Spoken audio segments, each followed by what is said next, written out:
Patriots of Era, are you sick of the corruption going on now in Ireland between An Post, the Department of Agriculture, and now the justice system? Look, I am raising an alarm in the national interest. What's happening in Tralee courts across the political system in Kerry is no longer isolated. It's the visible rot of systemic corruption, political interference and media censorship. On the 4th of July 2025, Judge David Waters convicted David Moriarty of Cahersiveen for election fraud and fined him over €1,000. This ruling is of national significance, especially during an ongoing public campaign to uncover election rigging across Kerry. Yet, I was told by the court office that Judge David Waters was going on holidays yesterday evening, and yesterday was his last day in Kinmare Court until October. He'll be on holidays for the next 2 months. And I wrote a letter, and the court services have acknowledged that Judge Waters saw the letter where I requested a copy of the judgment of this election fraud. But yet, when I go and ask the court services, what did Judge David Waters say? I'm being stonewalled by silence. Yet, Deirdre Mulcahy, the manager of Tralee Court Services, refused to give me a copy of this judgment, even after I offered to pay the legal €15 fee at Tralee Court Services desk. So now I must ask the question publicly. Why did Deirdre Mulcahy refuse me a public judgment? Is she protecting her superior, Padraig Burke, who is the returning officer for Kerry in both the local and general elections, and who has also, Padraig Burke, has remained silenced? Why isn't he making a formal statement of this election fraud? Is she protecting the Healy-Rae cartel dynasty? What are they all hiding? Are they all in this election fraud together, I ask? That's the $1 million question I now demand answers. Deirdre Mulcahy of Tralee Court Services has inflicted deliberate harm on me over the past 5 years. She's now barring me from Tralee Court Service office desk. She's blocking my access to my own files and to judgments files out of public interest. She's letting orders be written up incorrectly, orders that judges have given me in court, and she, under her watch, is allowing them orders to be written up incorrectly. She's also overseeing files that have conveniently gone missing in courtrooms for my cases, like affidavits of service have gone mysteriously missing. Only thank God that I was smart enough and cute enough to have backups of these in my files. She also, Deirdre Mulcahy, presided during the alleged IT Darglitch cover-up in Listowel District Court that's now under investigation. How do all these people, I ask, sleep at night when they think of what the damage they've done to me and to justice in Kerry? I attempted to raise these concerns through the proper legal channels. I submitted a letter to Judge David Waters requesting the judgment, and I'm still waiting for the court services to give me his reply. I've been barred from the front desk of Tralee Court Services, an outrageous and unconstitutional act by Deirdre Mulcahy. Under Article 40.3 of An Bunreacht na hÉireann, I am entitled to fair procedure and access to justice. This ban amounts to state interference in my legal rights. I also uncovered that a solicitor was planted to eavesdrop on my phone call inside Tralee Court Services. This was confirmed now by CEO Angela Dinning of the Court Services desk. This is a potential data protection and an ethical breach of the highest order. Look, the fraud that won't be hidden up. The David Moriarty conviction is only the tip of the iceberg. We now demand a full Garda and public investigation into how many unstamped polling cards were accepted illegally, why presiding officers failed in their duties to stamp these polling cards. That was one of their major jobs on the day, to stamp the polling cards, and they get paid handsomely, and yet they failed to stamp the polling cards. and we need to find out what affiliation with any political party or persons that these unstamped polling cards and the presiding officers have, and why Danny, Michael and Johnny Healy-Rae have not been questioned, and why the Gardaí that were involved in this investigation failed to act on complaints and evidence.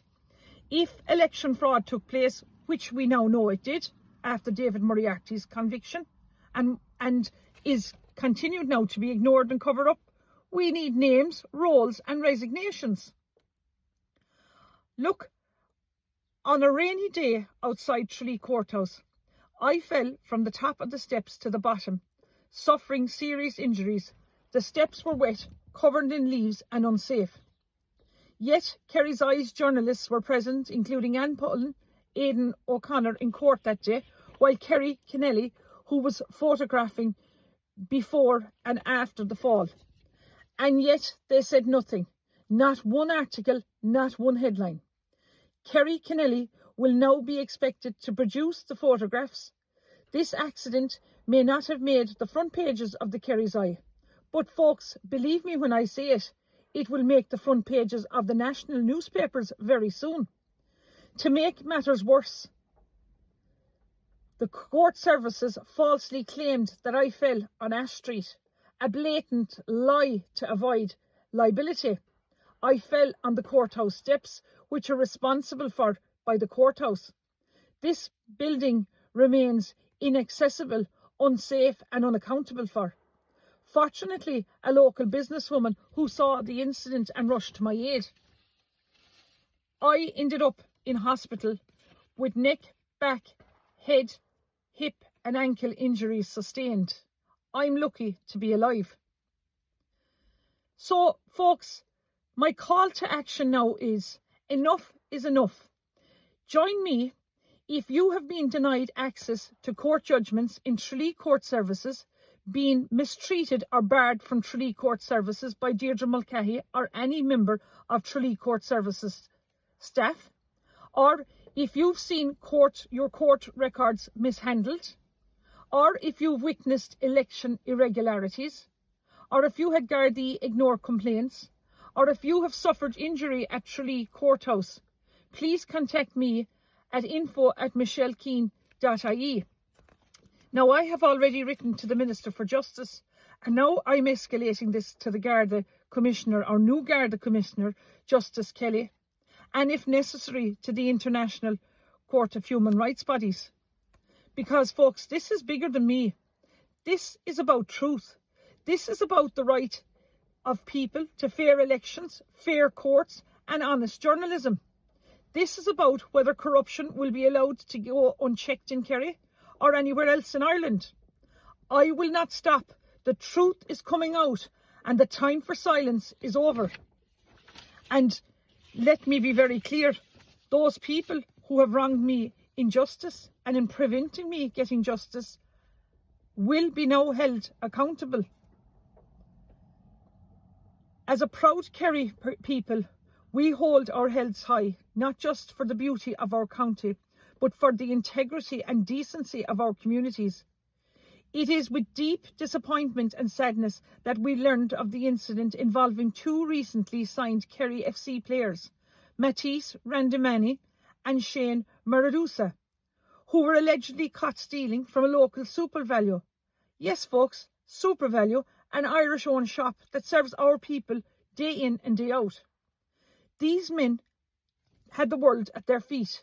One a goalkeeper, and one was once signed on the books of Paris Saint-Germain, a level of football many could only dream of. The chances of someone with that pedigree playing for a growing club like Kerry FC were rare and exciting, but the opportunity was thrown away in a moment that now defines their names for all the wrong reasons. Kerry FC acted swiftly, releasing the players and issuing a statement that their values did not align with those of the club.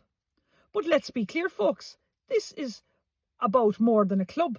This is about character, about who we are, and when nobody's watching, about respect for the people who welcome you, support you, and those who give you a second chance. When you wear the Kerry FC jersey, you're not just playing football, you're representing your county, our families and our traditions, our sense of right and wrong. And we simply cannot accept behaviour that tarnishes that jersey, especially when it dishonours the good name and honesty of the Kerry people. Football clubs around the world will look at these players and ask not just can they play, but can they be trusted? What are their morals, their values and their principles? We don't want this type of low standard behaviour becoming associated with the Kerry name. It is not who we are. To every young boy or girl dreaming of one day putting on that green jersey, know this: talent will open doors, but it's characters that keep them open. Let this be a lesson, not just to them, but to us all. Look, folks, I'm out to bring down this government with this electoral fraud in Kerry, and I can't do that without the support of ye and without your financial backing. So please, folks, donate what you can to Keen Save Ireland GoFundMe page. Gora Míle Maith Agaibh.